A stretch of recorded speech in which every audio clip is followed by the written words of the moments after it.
नमस्कार, मैं हूं अर्चित और आप देख रहे हैं न्यूज नेक्स्ट। तो चलिए रुक करते हैं इस खास खबर की ओर।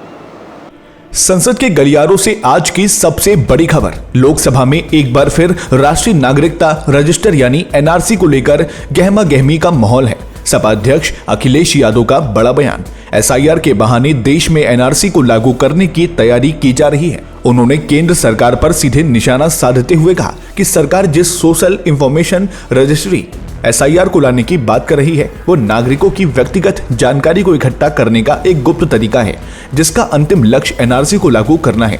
अखिलेश यादव ने तर्क दिया कि जब सरकार के पास पहले से ही आधार कार्ड, पैन कार्ड और अन्य डेटाबेस मौजूद हैं, तो इस नए एसआईआर की क्या आवश्यकता है। उन्होंने सवाल उठाया कि सरकार को नागरिकों की इतनी गहरी व्यक्तिगत जानकारी क्यों चाहिए। क्या ये डेटा गरीबों और कमजोर वर्गों को परेशान करने के लिए इस्तेमाल नहीं किया जाएगा। उन्होंने याद दिलाया कि देश ने पहले एनआरसी को लेकर बड़े विरोध प्रदर्शन देखे हैं और अब सरकार चुपके से एक दूसरा रास्ता अपना रही है।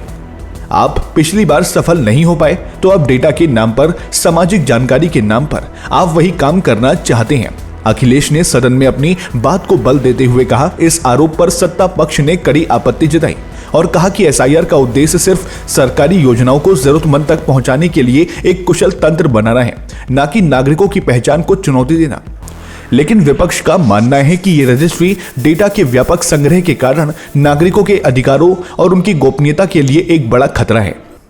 अखिलेश यादव ने जोर देकर कहा कि इस तरह की व्यापक डेटा प्रणाली से नागरिकों की निगरानी बढ़ेगी और सरकार को एक विशाल शक्ति मिलेगी, जिसका दुरुपयोग राजनीतिक लाभ के लिए किया जा सकता है। उन्होंने मांग की कि सरकार को एसआईआर के उद्देश्य और डेटा सुरक्षा पर पारदर्शिता दिखानी चाहिए। लोकसभा में उठा ये मुद्दा साफ संकेत देता है कि आने वाले समय में एसआईआर और डेटा प्राइवेसी देश की राजनीति में एक बड़ा मुद्दा बने रहेंगे।